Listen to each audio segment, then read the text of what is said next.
नमस्कार मंडळी, स्वागत आहे तुमचं यूट्यूब चॅनलला. हे बघा, आज मी शेतात आले ऊस भिजवायला आणि ह्या पावसामुळं पाणी द्यावं लागते ऊसाला. कसलं ऊन पडते, लय ऊन लागायला लागलं म्हणून म्हटलं आता थोडं झाडाखाली बसावं. हे बघा, आमचा रुद्र पण कसा झोपलाय, त्याला पण लय ऊन लागत आहे आणि आमच्या पिऊला तर ऊनच लागत नाही. तिला किती सांगितलं तरी कळतच नाही. ती बघा कशी खेळती ओल्या मातीत.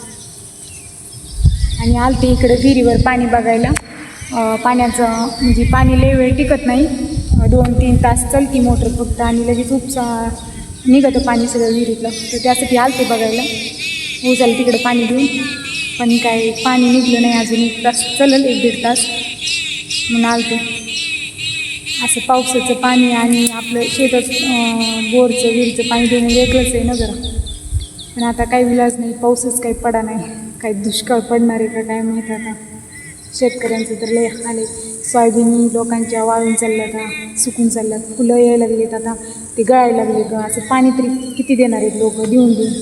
जसं पावसाचं पाणी असतं तसं आपलं घरचं बोरचं विहिरीचं नाही ना पडत. फक्त वरचा पापुडा भिजतो, खालच्या जमिनीपर्यंत थोडंच पाणी जातं, नाही ना जात. तर चला, बाय बाय, भेटू पुढल्या व्हिडिओमध्ये. आणि तुम्हाला व्हिडिओ आवडला असेल तर माझ्या यूट्यूब चॅनलला सबस्क्राईब करा आणि लाईक करायला विसरू नका. Bye bye.